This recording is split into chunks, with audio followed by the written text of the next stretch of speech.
What the heck is a Zillow pre-foreclosure? And can you actually buy one?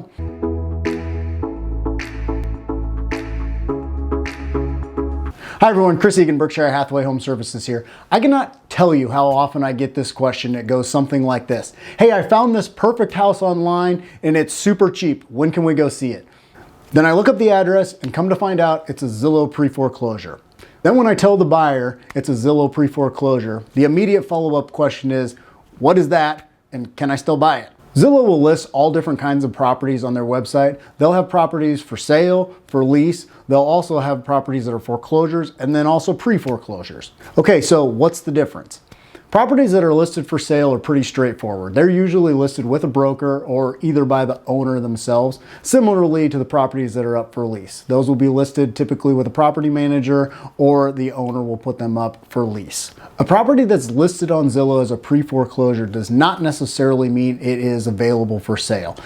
Sometimes it can be, but doesn't necessarily mean that it is. A home is put on as a pre-foreclosure after the notice of default has gone out, but before the foreclosure auction has happened. When it's in that time period, that's when it will be listed on Zillow as a pre-foreclosure. So that means that the current owner is behind on their payments anywhere from 3 to 6 months. That's when the notice of default will be sent out. At this point, the current owner is likely working on some remedy to cure the default. This could be as simple as the owner just getting caught up on their payments. Mortgage documents have what's called a right to reinstate clause, which means that if at any time an owner falls behind on their mortgage payments, as long as they make up the past due payments plus interest and fees, the mortgage company is required to keep their mortgage as it was from the beginning. The owner may also be working on what's known as a short sale. A short sale is used when the owner owes more on the property than what they can sell it for in the current market. So the loan company agrees to take a short payoff, thus the name short sale. They may also be working with their lender on what's called a deed in lieu, and that simply means a deed in lieu of foreclosure. They are giving the deed back to the lender instead of having to go through the foreclosure process.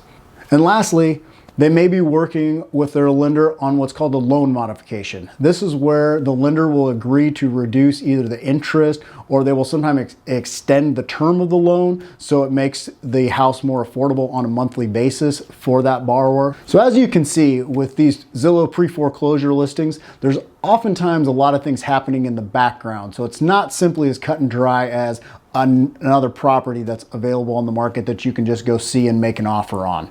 So in some instances, for the right home, they may be a good buying opportunity, but oftentimes you will see that they will never actually come available for the public to purchase. So don't discount the Zillow pre-foreclosure listings entirely, but do take those listings with a grain of salt because it's entirely possible that those properties will never come up for sale and be able to be purchased. I appreciate you watching another video, and as always, don't forget to like and subscribe.